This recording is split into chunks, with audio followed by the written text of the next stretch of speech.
So it's a Honda Accord. More interesting than you think, actually, and to understand why, we've got to go back to the 1980s. Honda was on the precipice of a product line explosion. Having just introduced the Prelude and with other models in the works, their showrooms are getting a little bit messy. Motorbikes, marine engines, commercial stuff, you name it, they did it. Seemed increasingly out of place next to fancier and fancier cars. I mean, how many outboards are you going to fit into a Prelude anyway? So they separated the dealerships, and in Japan they went one step further. They segmented their cars too. Where did this leave the Accord? Well, in those days, along with Toyota's Camry, it was up against upper tier Carltons and lower 5 Series. These were nice cars, and to say Legend was a fancy Accord was far more appealing than it would sound in years to come. And since Honda now had a showroom dedicated to just posh cars, one of 3 categories, that's where you'd have found the Legend and Accord. But in 1984, this isn't the car we got. No, we got some Honda version of a Rover 600. Unfortunately, the problem for that Swindon-built car is that there was no estate version. So what Honda did was import their JDM North American spec cars to fill that gap. And they did it with the coupe too. So we ended up getting 2 Honda Accords. And crucially, these cars were marketed very differently in Japan. Remember those showrooms? So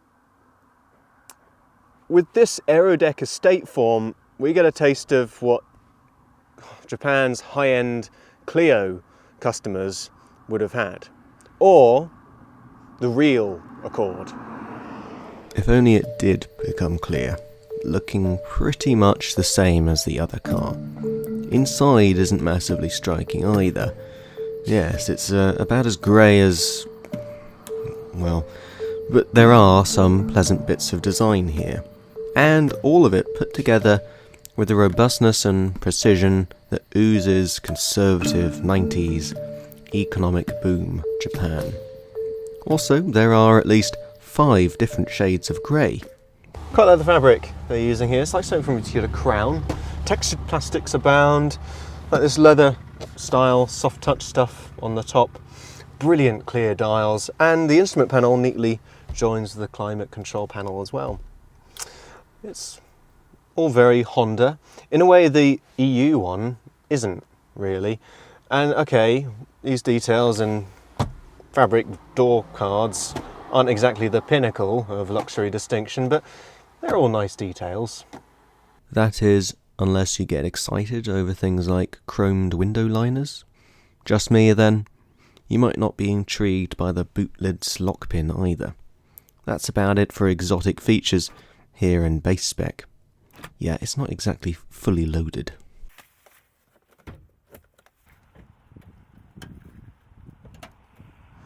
And in here, a V6, right? Well, no, you could get one, of course, the 2.7, but here we've got the 2-litre single overhead cam 4-cylinder. No, it's not VTEC, yo. Again, you could get one under the SIR moniker, but in Japan only, and probably not in Aerodeck form either. It's a sweet little sewing machine of a unit though, really. About 135 odd horsepower. It's not the last word in smoothness, but it spins over happily and consistently at almost any speed. Thanks to some insulation, it's not too noisy, though it can be on the motorway due to the short gearing, although because of that, at least around town, there's none of that expected torque deficiency. Another thing I've noted here is it's just how easy accessible the auxiliaries are. I mean, alternator right here, the throttle body's spaced back as well. It's all, yeah, very easy to work on if you were of that mindset. And in town, at low speeds, it's rather nice to saunter about with. Even if there's no leather or wood trim in this one, you still sink into the seats in just the right way. They give decent support over longer journeys too, although anything over 3 hours starts to ache. It does feel like a bit of a boat it manoeuvres, far too much twirling, although the ratio does seem to quicken at the ends of travel. There's a good measure of caddy wallow too. Part of that may be the spring rates, the other part to just shagged suspension. This next bit will be interesting then.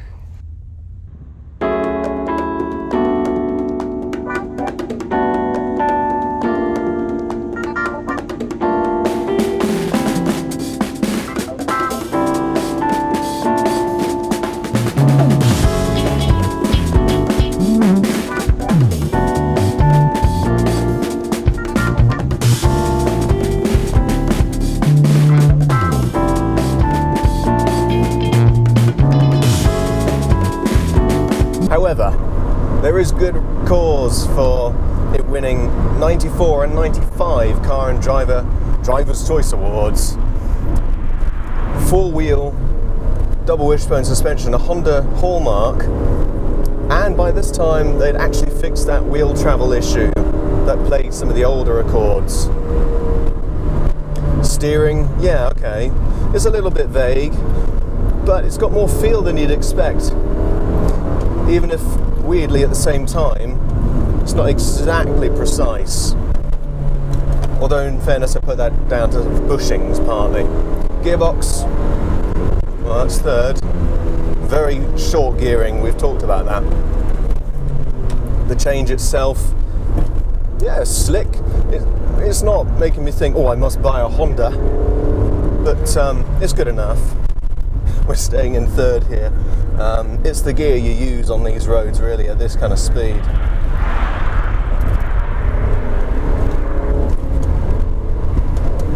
Heel and towing, very nice. The throttle is actually much sharper than you'd expect for a car this size and class. The slant nose, with its sense of belonging drawing on the Prelude, starts to agree with the car. Remember the previous gen Aerodeck and its pop-up lights? This one tackles the road with surprising confidence. And you know what? Fun for the driver. Yeah, it's got power, especially over 4,000. 135. If you go below 3 and you need it, well, you're in trouble. But fortunately, you've got really closely stacked gears. That means that third gear is usable for loads of corners, even low speed ones like these. You can just hold it in third and just hang on, and you pick it up at 3.5 and it goes. Yeah, it sounds good too. Even though it's not VTEC, it properly screams. All the way to just over 6,000. It feels like it just could go past its limiter, which is quite fun.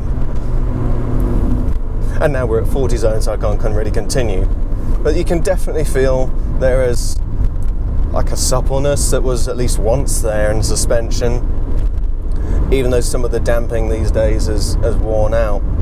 And it means that you go over fairly rough roads, and it's only until that suspension for the UK roads, there's not enough travel still, and you can corrupt the steering with it as well. That's only if you're really pushing it.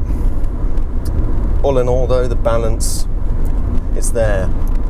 Do not expect it, but actually when you're on the limit, you feel that the chassis is wieldable. You can actually, you can take control, and it will do what you tell it to. You can have faith. Put all that together and you have a car that, especially at 7/10, can cover ground really quickly and comfortably, and safely too. All while carrying this vast greenhouse cabin, spacious on the rear bench too. And despite the swathes of grey, it never really feels oppressive no matter where you're sitting, thanks to all that light, really. And also, actually, love these cool rear headrests. They're probably not very safe, but boy do they look good.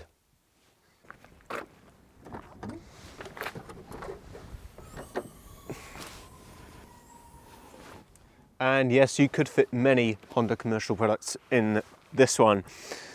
Low sill, and it's wide too, and it's in that dimension actually that it differs from the EU spec car, a couple of inches wider.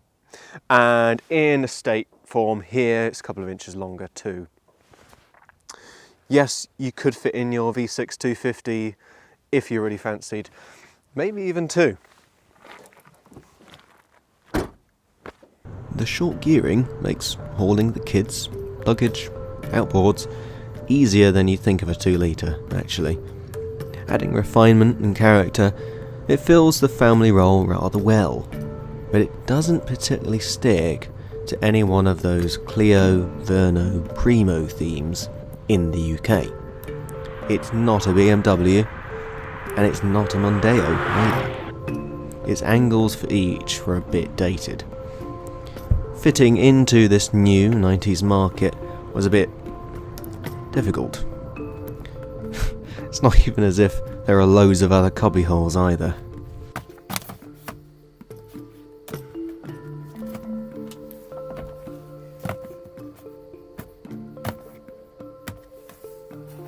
The Clio and Verno credentials of this car are often forgotten though, and that's maybe why it's so easily confused with the EU spec car, a car that was marketed in Japan under the Primo dealerships, and they called it the Accord Innova.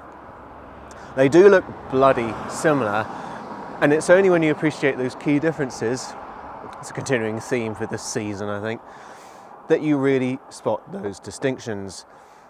It can look a bit awkward from certain angles, tail light, rear quarter section. It depends on where you stand and look at this car. That changes it from looking good or just odd. I think overall it works though, and this really neat feature, how they disguise the C-pillar in, have this wraparound window style thing, done way before the Saab 9.5 estate made such a big deal out of it. Well, it wasn't a hit. Another boring Honda. Well, that was only true really for the lesser Accord, the Accord Innova. And it showed that the UK market didn't appreciate all JDM offerings. Maybe if they gave us an Acura badge and some actual equipment, things might have been different. But if you're still here, I take it you're still interested. And you can get them for absolute pennies.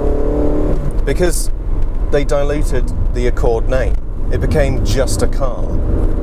But here, you get the real thing. All those Honda elements in one package. And I do intend that pun. Cue the VTEC grief in the comments.